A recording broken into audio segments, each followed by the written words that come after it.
Liquor Shankar ని cheat చేస్తావా? అన్నా సరుకు పట్టుకెళ్ళి 15 రోజులు అయింది, కనిపించడం మానేశాం. వీకెండ్లని నైట్ పార్టీలని ఎంజాయ్ చేస్తున్నావా? అదేం లేదన్నా. మరి అది డబ్బులేవి? అన్నా ఈ లిక్కర్ శంకర్ నీకు ఎలా కనబడుతున్నాడ్రా? మా అమ్మకి ఓపెన్ హార్ట్ సర్జరీ అయిందన్నా. డబ్బు మొత్తం ఖర్చు అయిందన్నా. 2 రోజులు టైం అన్నా. బాబ్జీ, మనం చేసే వ్యాపారం ఆరోగ్యం పాడు చేసేదే కానీ బాగు చేసేది కాదరా. 2 రోజులు టైం ఇవ్వన్నా, డబ్బు మొత్తం కట్టేస్తాను. ప్లీజ్ అన్నా. వీడిని తీసుకెళ్లి హాస్పిటల్ దగ్గర జాగ్రత్తగా దించే. తీసుకోబర్రా. థ్యాంక్స్ అన్నా. రేయ్, వాడిని తీసుకెళ్లి వాడి పిల్లని తీసుకొచ్చి ఇక్కడ పెట్టు. అప్పుడు వాడికి డబ్బులు ఇవ్వాలన్న సంగతి బాగా గుర్తుంటుంది. అన్నా బాబ్జీ, 2 రోజులు కాదు, 2 నెలలైనా టైం తీసుకో. అన్నా అన్నా జనాలకేమో మన కంపెనీ చీప్ లిక్కర్ తాపుతావు, నువ్వు మాత్రం ఫారెన్ సరుకు తాగుతున్నావేమన్నా? అది వ్యాపారం, ఇది ఆరోగ్యం. ఏంటి లాయర్, మన కేసులో ఎంతవరకు వచ్చాయి? అన్నా నీకు విషయం చెప్పాలన్నా. అంటే ఈ ఆగస్టు 15న చల్లపల్లి జైలు లేరు అన్నేమన్నా జెండేరానా ఏమి? అన్నా నేను చెప్పేది కాస్త సీరియస్ గా వినన్నా. సరిపోతుందా? ప్రభుత్వం ఆ రోజు రాష్ట్ర వ్యాప్తంగా 162 మంది ఖైదీలను విడుదల చేస్తోంది. అయితే ఆ లిస్ట్ లో చల్లపల్లి జైలు నుండి దుర్గాదాస్ పేరు కూడా ఉంది. యావజ్జీవ శిక్ష పడింది కదా, ఎలా బయటికి వస్తున్నాడు? సత్ప్రవర్తనతో రావటానికి వీల్లేదు. ఇంకో కేసు వాడి మీద పెట్టు. అరే రాలేదరా అని అన్న అని జైలు బయటనే కూర్చోసా. రేయ్, ఆడుకునే పులిజులికలు ఏమనదు, కానీ ఆకలితో ఉన్న పులిజులికెళ్తే చంపేస్తుంది. వాడు ఆకలితో ఉన్న పులిరా. అలాంటి ఆకలితో ఉన్న పులికి జింకను బోన్లో పెట్టి ఎరవేస్తే ఆ?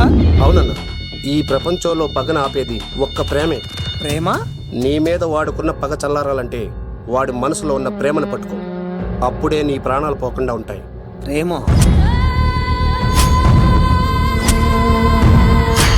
కొండా, అన్నా ఆ దుర్గాదాస్ గాడి బిడ్డ ఎక్కడున్నా వెతుకో. వాడు బయటకు వచ్చేలోపు ప్రాణాలతో పట్టుకో. ఒకసారి వాడి చేతుల్లో చావుని దగ్గరగా చూసి వచ్చానురా. ఈసారి వస్తే వాడు చంపేస్తాడు. వెళ్ళి పట్టుకో. ఎవరా?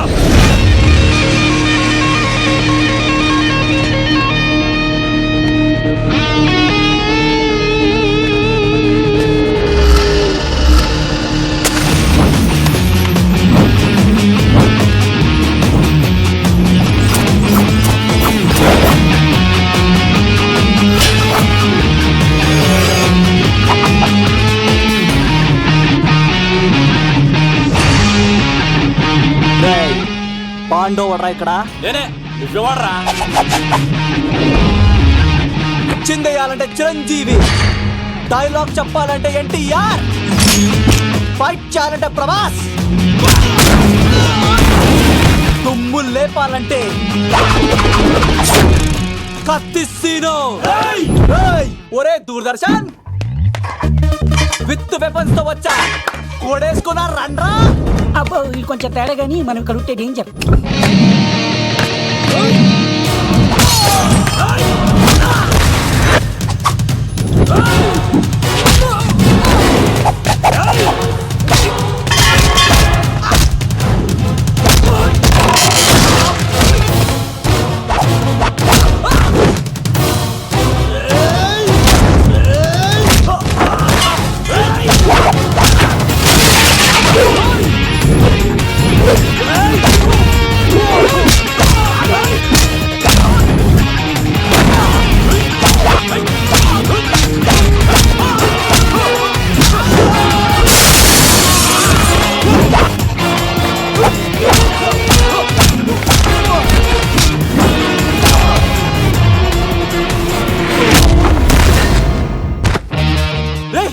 ఎందుకు కొడుతున్నావు మమ్మల్ని? రేయ్, నీ కాలేజీలో చదివే స్వప్నం మీద యాసిడ్ పోస్తానన్నావంట. స్వప్నం పంపించిందా?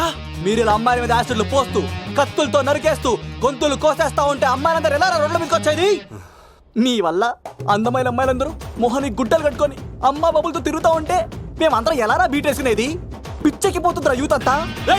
ఎవరో తెలుసా?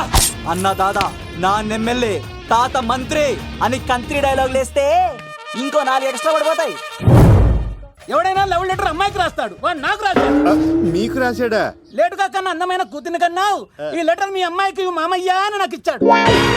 మా వాడి తేడా అండి. ముందాన్ని పిలవరా బయటికి. అది కాదు అన్నయ్య గారు, నా వరుసే కన్ఫర్మ్ చేసుకోండి.